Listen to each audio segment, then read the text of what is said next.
परमेश्वर का हम धन्यवाद करते हैं कि परमेश्वर लगातार इस सप्ताह में हमें मौके देता आया है कि हम उसके भवन में जमा होकर उसकी आराधना कर सकें।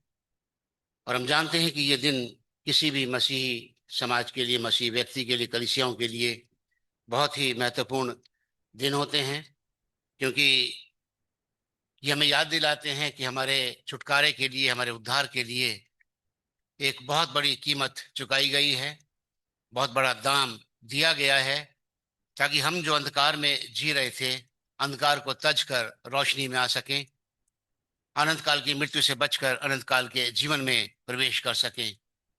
आज हम जानते हैं कि दुख भोग सप्ताह का 5वां दिन है और विभिन्न नामों से इन दिनों को जाना जाता है। कल वेडनेसडे था और जैसे ऐश वेडनेसडे के नाम से जाना जाता है, ये कल का दिन जो था वो स्पाई वेडनेसडे के नाम से जाना जाता है, क्योंकि यहूदा ने प्रभु यीशु मसीह की जासूसी करके कि कैसे छल से पकड़वाए कि शहर में बलवा ना हो, प्रभु यीशु मसीह के पकड़वाने के लिए महायाजकों के साथ उन्हें षड्यंत्र किया।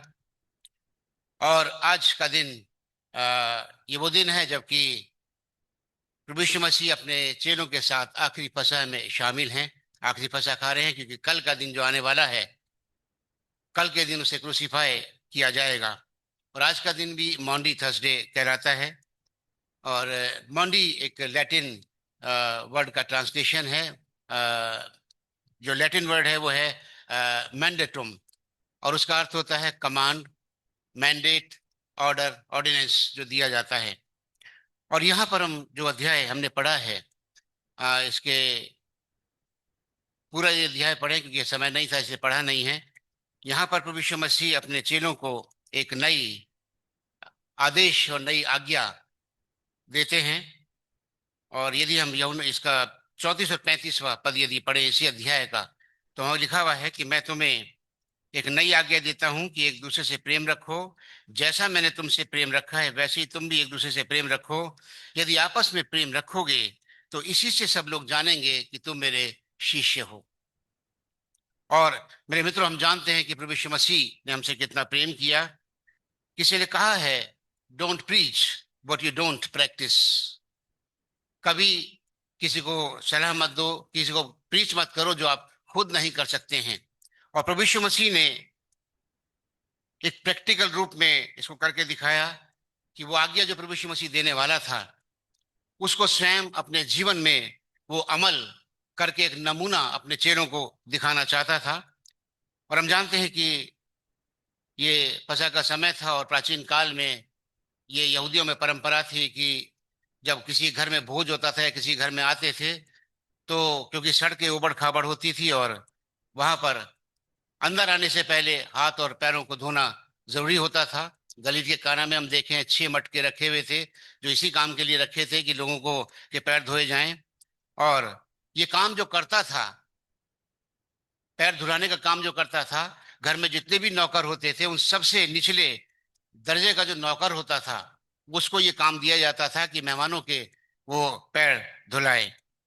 यदि आप फर्स्ट पहले 3 वर्ष देखें जो अभी हमने परमेश्वर का वचन पढ़ा, ये एक ऐसा समय है जब प्रभु यीशु मसीह जान चुके हैं कि उनको क्रूसीफाई किया जाएगा। वो जान चुके हैं कि परमेश्वर ने जिस काम के लिए उनको भेजा था उस काम को उन्होंने ईमानदारी से पूरा किया। और अब उनके पास, उनको अपने पिता के पास वापस लौटना है। एक साधारण मनुष्य कोई भी हो, उसको शायद घमंड से भर जाना चाहिए था, क्योंकि परमेश्वर ने जो काम प्रभु यीशु मसीह को दिया था वो काम उसने ईमानदारी से पूरा किया। और साथ में प्रभु यीशु मसीह लिखते हैं 30वें पद में, यह जानकर कि पिता ने मेरे सब कुछ मेरे हाथ में कर दिया है और मैं परमेश्वर के पास से आया हूं और परमेश्वर के पास जाता हूं। सफलतापूर्वक काम करने के बाद, मनुष्य के उद्धार का काम पूरे करने के बाद, जो योजना परमेश्वर ने बनाई थी मनुष्य के उद्धार थी उसको पूरा करने के बाद, अब प्रभु यीशु मसीह कहते हैं कि मैं वापस जा रहा हूं। कोई भी साधारण व्यक्ति हो उसको घमंड से भर जाना चाहिए था, मुझे अब क्या है। आमतौर पे क्या होता है कि जब आदमी कोई जॉब छोड़ता है या रिटायरमेंट का होता है तो वो परवाह नहीं करता कि अब क्या होगा, मैंने अपना काम पूरा कर लिया, अब तुम जानो तुम्हारा काम जाने। लेकिन प्रभु यीशु मसीह, लिखा हुआ है कि जैसा वो प्रेम करता था वैसा ही प्रेम करता रहा। हालांकि उसको क्रोध से भर जाना चाहिए था। उसे इस बात का पता लगना चाहिए था कि जो 3.5 साल तक यहूदा उनके साथ रहा है, वही यहूदा ने उसकी जासूसी करके उसको पकड़ने का प्लान बना लिया है। और अब जिन लोगों का उद्धार करने के लिए आया था, जिन लोगों के पापों को क्षमा करने के लिए वो आया था, जिन लोगों के शारीरिक कष्टों से मुक्ति दी थी, अंधों को आंखें दी, लंगड़ों को टांगे दी, कोढ़ियों को पाक साफ किया, लोगों के गुनाह क्षमा कर दिए, यहां तक कि उनके मुर्दों को जिला दिया। और आज समय यह है कि वही लोग मुझे क्रूसीफाई करेंगे, मुझे मार डालेंगे। और ये एक सोच मनुष्य की हो सकती है कि अब मुझे इनसे कोई सरोकार नहीं है, लेकिन परमेश्वर का वचन बताता है कि जैसा अपने लोगों से, जैसा जगत से प्रेम करता था, वैसा ही वो प्रेम करता रहा। और मेरे मित्रों, हम गाना गाते हैं, यीशु का प्रेम है जीवन का आधार, भवसागर से भी है गहरा, जीवन करता पार। और ये प्रेम प्रभु यीशु मसीह अपने चेहरों पर इस समय दिखा रहे हैं। और हम जानते हैं कि हमारे उद्धारकर्ता, हमारे प्रभु की प्यार की कोई सीमा नहीं है। मेरे और आपके प्राणों को बचाने के लिए और प्रेम का प्रदर्शन करने के लिए उसने अपने प्राणों का बलिदान दे दिया। और आज जबकि वो जानता है कि अभी भी वो तमाम लोग जिनके लिए मैंने अपनी कुर्बानी दी है, अभी तक भी वो उनकी प्रतीक्षा कर रहा है। जैसे कि परमेश्वर का वचन बताता है कि प्रभु अपनी प्रतिज्ञा के विषय में देर नहीं करता, जैसे कि देर कितने लोग समझते हैं, पर तुम्हारे विषय में धीरज धरता है, नहीं चाहता कोई नाश हो, बल्कि सबको मन फिराव का अवसर मिले। आज भी हमसे उतना ही प्रेम करता है। हम उसकी क्रूस की कीमत को पहचाने या ना पहचाने, हम उसके लहू की कीमत को पहचाने ना पहचाने, हम उसके दुख भोग में शामिल हो ना हो, लेकिन वो अपना स्वभाव नहीं बदलता है। उसके प्रेम की कोई सीमा नहीं है। वो अपने लोगों से वैसा ही प्रेम करता रहा जैसा वो पहले करता था। यदि आप 2 तिमुथी उसका 2 अध्याय 13 पद देखें, बहुत सुंदर पद आज के हालात के लिए है, जो हमें सोचने पर विवश करता है। और वो परमेश्वर का वचन बताता है कि यदि हम अविश्वासी हों तो भी वो विश्वास योग्य बना रहता है, क्योंकि वो खुद अपना इनकार नहीं कर सकता। खुद उसने अपनी मर्जी से अपने बेटे और बेटियां बनाया है, और उसका प्रेम न बदलने वाला परमेश्वर है। और आज भी लाख हम पापी हैं, लेकिन आज भी वो हमसे प्रेम करता है। यही कारण है कि वो प्रतीक्षा कर रहा है कि उसके लोग पश्चाताप करें, ताकि उसका आना संसार में न्याय के सिंहासन पर बैठ के आना उसका संभव हो पाए। प्रियो, प्रभु यीशु मसीह जैसा पहले प्रेम करता था वैसे ही प्रेम करता रहा। वो यहूदा से भी लगातार प्रेम करता रहा। यदि 4 और 5 आयत में यदि हम देखें तो लिखा हुआ है यहाँ पर, भोजन पर से उठकर उसने अपने कपड़े उतार दिए और अंगोछा लेकर अपनी कमर बांधी। तब बर्तन में पानी भरकर चेलों के पांव धोने और अंगोछे से उसकी कमर, अंगों से उसकी जिसे कमर बंधी थी उसी से पूछने लगा। कितना महान काम है, जो काम उस समय के काल में सबसे नीचे के दर्जे लोग करते थे। पूरे जगत का स्वामी उस स्तर पर अपने आप को ले आया ताकि अपने शिष्यों को बताए। क्यों? क्योंकि शिष्यों का वार्तालाप वो सुन चुके थे थोड़े दिन पहले, जब प्रभु यीशु मसीह अपनी मृत्यु के बारे में बात कर रहे हैं। लेकिन शिष्यों में क्या वार्तालाप हो रहा है कि हम में बड़ा कौन है, हमें बड़ा कौन बनेगा, हमें अधिकारी कौन बनेगा, हमें स्वामी कौन बनेगा। और प्रभु यीशु मसीह इस बात को जानते थे कि इन चेलों में अभी तक भी ये स्पष्ट नहीं हो पाया है कि प्रभु यीशु मसीह किस लिए आया है। अभी भी वो समानता की बात ना करके इस बात को बात कर रहे हैं कि कौन उनमें बड़ा पद लेगा। इसलिए प्रभु यीशु मसीह उनको दिखाया कि मैं स्वामी होकर क्या कर सकता हूं। और लिखा हुआ है कि एक बिल्कुल बिल्कुल निचले दर्जे की भूमिका में वो आ गए, और उसने अपने कपड़े उतार दिए, जो कि किसी भी एक सम्माननीय व्यक्ति के लिए बहुत ही कह सकते हैं कि एक ऐसी बात थी जो कि उन दिनों में अनहोनी थी कि कोई यहूदी या उस समाज के लोग अपने कपड़े उतार दें। लेकिन प्रभु यीशु मसीह चेलों को ये दिखाना चाहते थे कि मैं तुम्हारे लिए क्या कुछ नहीं कर सकता हूं, मैं तुम्हारे लिए किस स्तर तक जा सकता हूं। अपने मृत्यु से पहले वो सांसारिक रूप में बता सकते थे कि मैं जो सबका स्वामी हूँ, जगत का स्वामी हूँ, पूरा जगत का अधिकार मुझे दे दिया गया है। उसके बावजूद मैं निम्न स्तर पर आके मैं भी सेवक बनना चाहता हूं, ताकि जो काम मेरे जाने के बाद तुम्हें दिया जाएगा वो सेवकाई का काम होगा, वो अधिकारी का काम नहीं होगा। मैं संसार में अधिकार जमाने के लिए नहीं आया था, मैं संसार में मालिक और स्वामी बनने के लिए नहीं आया था, मैं संसार में सेवा करने के लिए आया था। मेरे जाने के बाद तुमको वो मिनिस्ट्री संभालनी है, वो सेवा कार्य तुमको करना है। और लिखा हुआ है कि बिल्कुल दीन और नम्र होकर झुककर अपने आप को, अपने चेलों के पैर वो धोने लगा। और उसने स्पष्ट रूप से कह दिया कि बेशक मैं बहुतों की छुड़ौती के लिए अपने प्राणों को देने के लिए आया हूं, लेकिन मैं अपने आप में दीन और नम्र हूं, और मैं मनुष्य पर नहीं परंतु स्वर्ग के राज्य के लिए लोगों को तैयार करने के लिए आया हूं। जी हाँ, हम जानते हैं प्रभु यीशु मसीह इस संसार में दीन और नम्र बन के लिए आए थे। फिलिपियों इस बात को, फिलिपियों की पत्री में 2 अध्याय 6 और 7 पद में फिलिपियों को पौलुस लिखता है, जिसने यानी प्रभु यीशु मसीह ने परमेश्वर के स्वरूप में होकर भी परमेश्वर के तुल्य होने को अपने वश में रखने की वस्तु ना समझा, और अपने आप को ऐसा शून्य कर दिया और दास का स्वरूप धारण किया और मनुष्य की समानता में हो गया। कैसा असंभव बात है कि परमेश्वर सारे जगत का स्वामी, सारी सृष्टि का रचयिता, मनुष्य को बचाने के लिए मनुष्य का सा रूप धारण कर ले, मनुष्य का ऐसा जीवन जिए और मनुष्य को दिखा दे कि मैं दास बनकर इस संसार में आया हूं।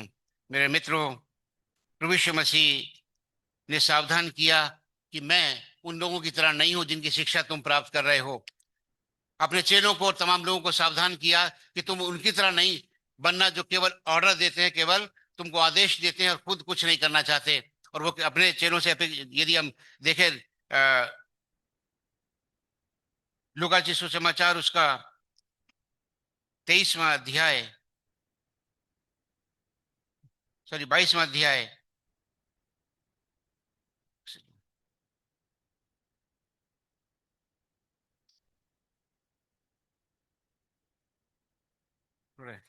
क्षमा कीजिए, ये रेफरेंस में थोड़ा सा दूसरे में आ गया। प्रभु यीशु मसीह सावधान करते हैं उन लोगों से जो कि केवल आदेश देना चाहते हैं। उनके बारे में लिखा हुआ है कि अपने अपने हाथों से वो कुछ नहीं करना चाहते, केवल तुमसे अपेक्षा रखते हैं, केवल शिक्षा देते हैं लेकिन शिक्षा पर चलते नहीं। और प्रभु यीशु मसीह ने अपने आप को दीन और नम्र बनाकर इतना निम्न स्तर पर ले आया कि अपने चेलों के पैर वो धोने लगा। यदि आप 6 और 6 से 11 पद में आप देखें इसी अध्याय के,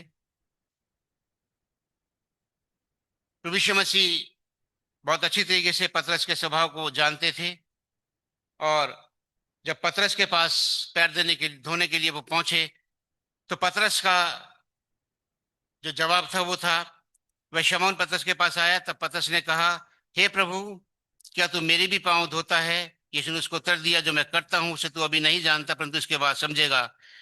पतरस ने कहा, तू मेरे पांव कभी धोने ना पाएगा।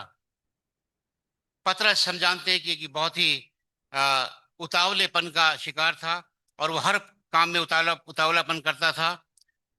प्रभु यीशु मसीह इस बात को भी जानते थे कि एक दिन पतरस अपना जीवन उसकी सेवा में समर्पित करेगा और उसके नाम से शहीद भी होगा। पर अभी पतरस को और ज्यादा विश्वास में होने की जरूरत है। यदि आप मत्ती रचित सुसमाचार उसका 14 अध्याय पढ़े 28-29 पद में, जब प्रभु यीशु मसीह ने उसको कहा कि पानी पर चलकर आ जा, जब तक प्रभु यीशु मसीह की तरफ वो देखता रहा, दृष्टि रही, लेकिन अचानक वो पानी की तरफ और तूफान की तरफ देखने लगा, और वचन बताता है कि वो डूबने लगा। प्रभु यीशु मसीह जानते थे कि अभी भी ये पूरी तरह से फोकस नहीं है, अभी भी इसको बहुत ज्यादा मेच्योर होने की जरूरत है, आत्मिक रूप से और ज्यादा परिपक्व होने की जरूरत है। जब प्रभु यीशु मसीह बात कर रहे हैं कि वो यरूशलेम को जाते हैं और मनुष्य को बचाने के लिए, मनुष्य जाति को बचाने के लिए अपने प्राणों का बलिदान देंगे, तो परमेश्वर का वचन बताता है कि पतरस जो था प्रभु यीशु मसीह को एक तरफ ले गया और उनसे झिड़कने लगा कि ये प्रभु ऐसा कभी नहीं हो पाएगा। प्रभु यीशु मसीह ने उसको कहा, अय शैतान, मेरे सामने से दूर हो, क्योंकि तू अभी नहीं समझता है कि परमेश्वर की क्या योजना है। ये वो पतरस था जो प्रभु यीशु मसीह से कहता है कि मैं तुम्हारे लिए, आपके लिए प्राण देने को तैयार हूं। लेकिन जब प्राण देने की बारी आई तो वचन बताता है कि 3 बार प्रभु यीशु मसीह का उसने इनकार कर दिया। मेरे मित्रों, प्रभु यीशु मसीह पतरस को दिखाना चाहते थे कि हम सब ने पाप किया, परमेश्वर की महिमा से रहित हैं। हर एक व्यक्ति को प्रभु यीशु मसीह की जरूरत है, पश्चाताप की जरूरत है, और हर बात इस बात को जानना है कि यदि प्रभु से हमारा कोई रिश्ता नहीं है, प्रभु से नाता नहीं है, प्रभु यीशु साहब कहते हैं, यदि मैं तुझे नहीं धोऊंगा तो मेरे साथ तेरा कुछ भी साझा नहीं है।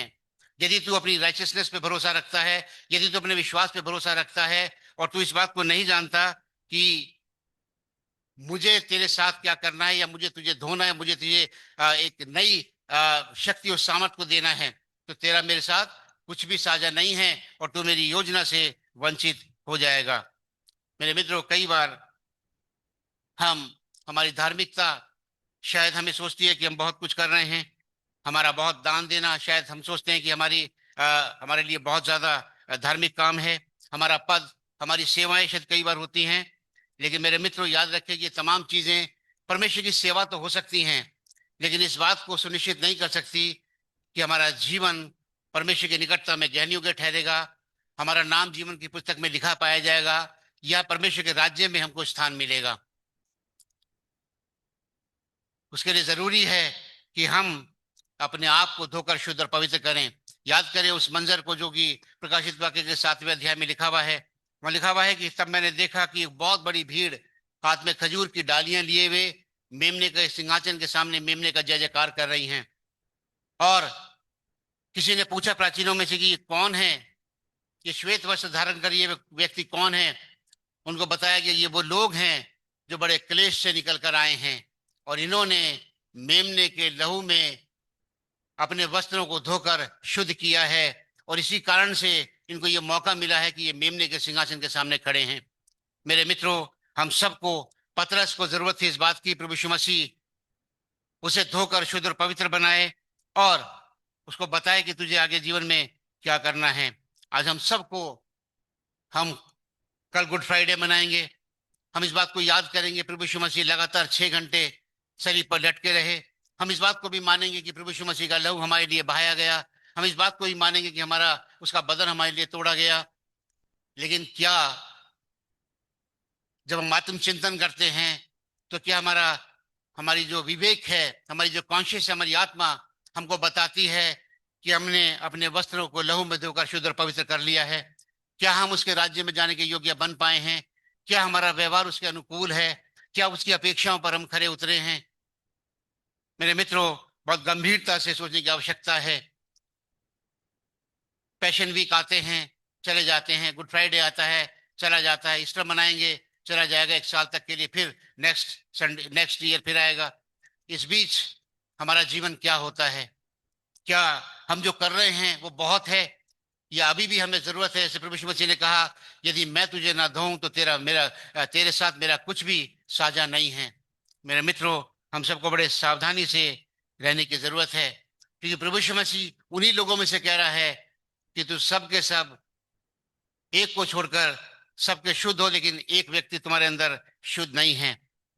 और एक आश्चर्य की बात है, प्रभु यीशु मसीह स्पष्ट रूप से इस बात को कह रहे हैं, लेकिन यहूदा बैठा हुआ है, उसे कोई ऑब्जेक्शन नहीं है। प्रभु तू पैर धो रहा है तो पैर धो ले, उसे कोई मतलब नहीं है कि पैर धो रहा है। मुझे लगता है उसका ध्यान सारा इसलिए था कि चांदी के 30 सिक्के उसको मिलेंगे और वो प्रभु यीशु मसीह को पकड़वा देगा, और उसके बाद शायद कुछ दिनों के लिए आराम से जिंदगी को जिएगा। लेकिन मेरे मित्रों, यहूदा ने 3.5 साल में कभी प्रभु यीशु मसीह की संगति को महसूस नहीं किया।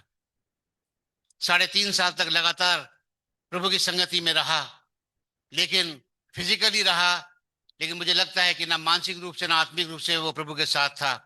हमारा जीवन कई बार ऐसी होता है, हम मंडली के सदस्य हो सकते हैं, हम बैप्टाइज हो सकते हैं, लेकिन इसके बावजूद भी संभावनाएं हैं कि हम अपने प्रभु से बहुत दूर हों। यदि हमने अपने प्रभु यीशु मसीह की मृत्यु को नहीं समझा, उसका प्रचार नहीं किया, यदि हमने उसके लहू की कीमत को नहीं पहचाना, तो मेरे मित्रों, बहुत ज्यादा संभावनाएं हैं कि हम उनमें से हो जाएं जिनके बारे में लिखा हुआ है, दानियेल नबी की पुस्तक में लिखा हुआ है कि बहुत से लोग इन बातों को सुनकर अपने आप को निर्मल और उज्जवल करेंगे, लेकिन दुष्ट जो है वो दुष्टता ही करता रहेगा, और दुष्टों में से ये बात कोई नहीं समझेगा। आज गंभीरता से सोचने की बात है,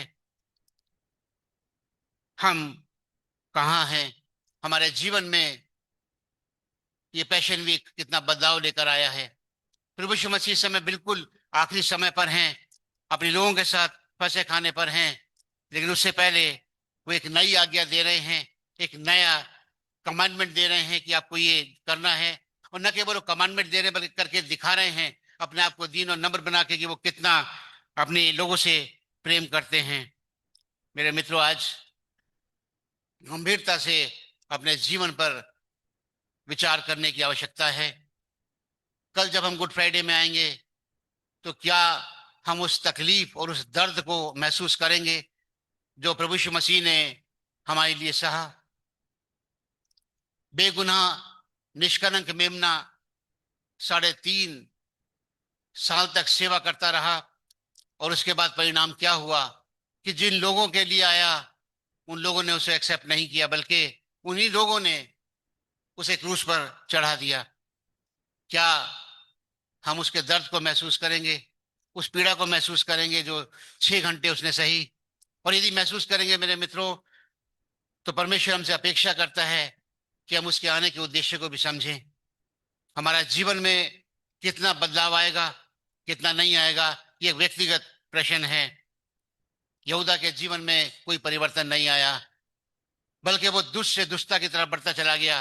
उसके बारे में लिखा हुआ है कि वो लालची तो था, चोर भी था, लेकिन अब वो मर्डरर बन गया, कठोर बन गया, और जगत के स्वामी को चंद सिक्कों के एवज में उसको बेच दिया। मेरे मित्रों, आज गंभीरता से सोचने की जरूरत है। 12 और 15 आयत में यदि हम देखें तो प्रभु यीशु मसीह कहते हैं कि मैंने तुम्हें एक नमूना दिखा दिया है। चर्च को एक नमूना दिखा दिया है, कलीसिया को एक नमूना दिखा दिया है कि हमें वैसे ही आचरण करना है जैसा हमारे प्रभु यीशु मसीह ने किया। जगत का स्वामी बनकर आया और दीन बनकर, सेवक बनकर उसने तमाम लोगों की सेवाएं की। प्रभु यीशु मसीह का वचन बताता है, धन्य है वो जो मन के दीन हैं, क्योंकि स्वर्ग का राज्य उन्हीं का है। क्या हमने इस बारे में सोचा है कि हम किस तरफ जा रहे हैं? हम कौन सा मार्ग चुन रहे हैं? हम सकरे मार्ग से अनंत जीवन की तरफ जा रहे हैं, या हम चौड़े मार्ग से विनाश की ओर जा रहे हैं? प्रभु यीशु मसीह के बलिदान होने से मुझे क्या व्यक्तिगत लाभ हुआ है, यह हमें सोचने की जरूरत है। उसने तो नमूना दिखा दिया और अपने आप को दीन और नम्र बना दिया। फिलिप्पियों की पत्री में लिखा हुआ है 2 अध्याय के 8वें पद में, यीशु ने मनुष्य के स्वरूप में प्रकट होकर भी अपने आप को दीन किया और यहां तक आज्ञाकारी रहा कि मृत्यु, हाँ, क्रूस की मृत्यु उसने गवारा कर ली। परमेश्वर का वचन बताता है कि उसके पास ताकत थी। उसने कहा, यदि मैं चाहूं तो फरिश्तों की फौज बुलाकर इन सबको नाश कर सकता हूं, लेकिन ना अपने पद का दुरुपयोग, ना अपनी डिवाइन पावर्स का दुरुपयोग, बल्कि केवल अपने भेजने वाले की आज्ञा का पालन करना, मनुष्य जाति के उद्धार के लिए अपने प्राणों का बलिदान देना, और वो भी साधारण बलिदान नहीं, बल्कि क्रूस की घृणित मृत्यु को बर्दाश्त करना, तमाम कष्ट और दुख को बर्दाश्त करना, और अंत में प्राणों को निछावर करना। मेरे मित्रों, क्या ये वचनों तक सीमित है, या आराधनाओं तक सीमित है, या व्यक्तिगत जीवन में हम उस बोझ को महसूस करते हैं, हम उस तकलीफ को महसूस करते हैं? और यदि करते हैं तो बहुत अच्छा है मेरे मित्रों, लेकिन यदि नहीं है तो अभी भी हम अनुग्रह काल में जी रहे हैं।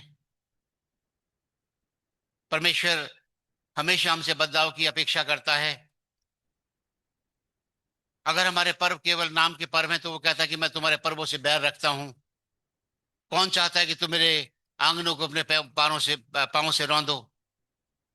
यदि मेरे और आपके जीवन के लिए ये मॉन्डी थर्सडे, ये पैशन वीक, ये गुड फ्राइडे यदि बदलाव लेकर आता है, और हम उसकी खून की कीमत को महत्व देते हैं, अपने उद्धार के को रिटेन करते हैं,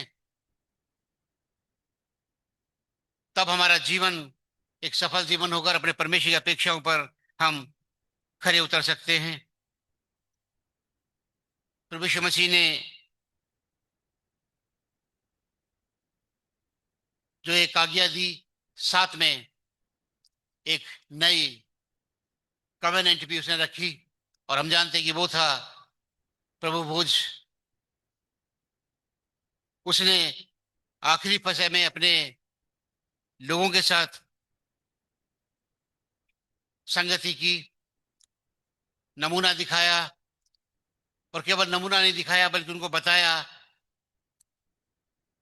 कि आने वाले दिनों में, कल के दिन पे क्या उसके साथ होने वाला है।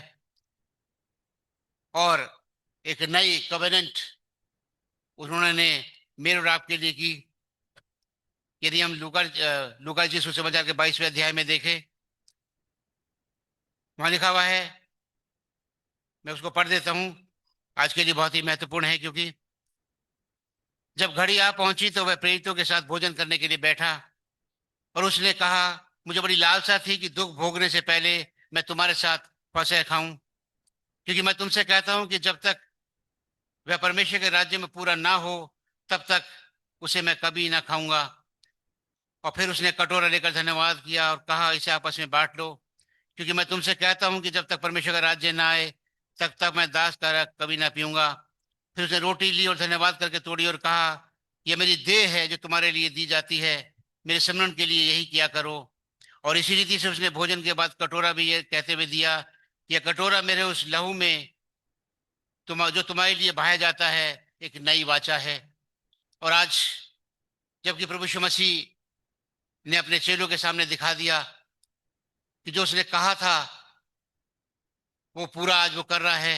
यदि आप मत्ती रहुना यहुना जी सुसमाचार के 6 अध्याय को पढ़ें, उसने अपनी देह को मेरे और आपके लिए दे दिया, अपना लहू मेरे लिए और बहा दिया। और आज थोड़ी देर में हम उस रसम में शामिल होंगे जो अपने चेलों के साथ उसने कही थी।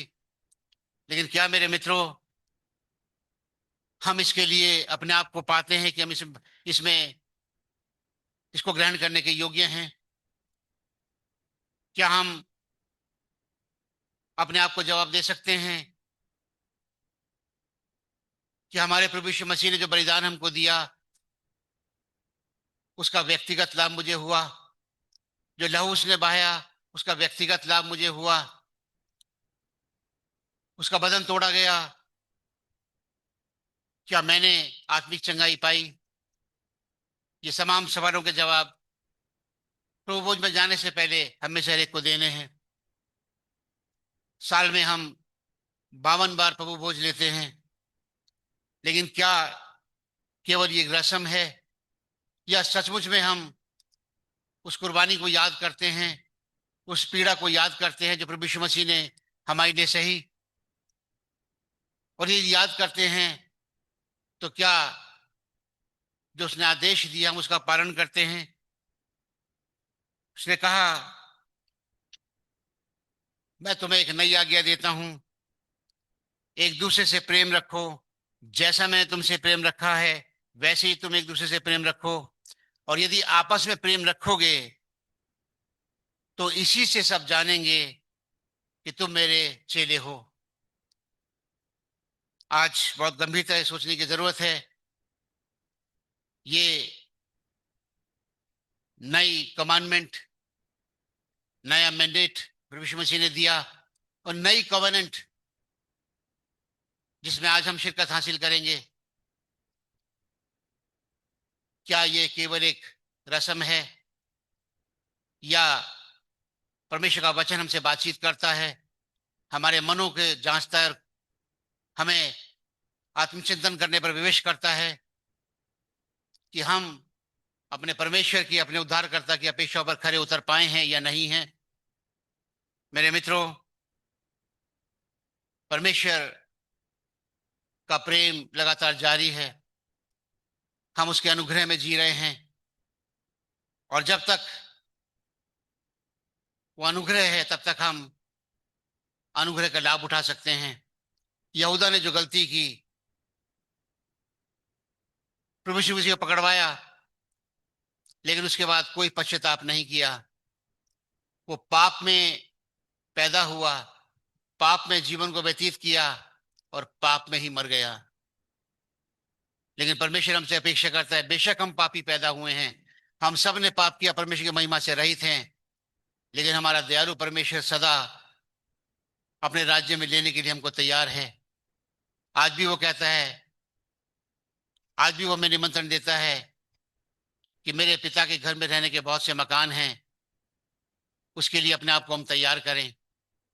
और उसकी अपेक्षाओं पर खरे उतरें। थोड़ी देर में हम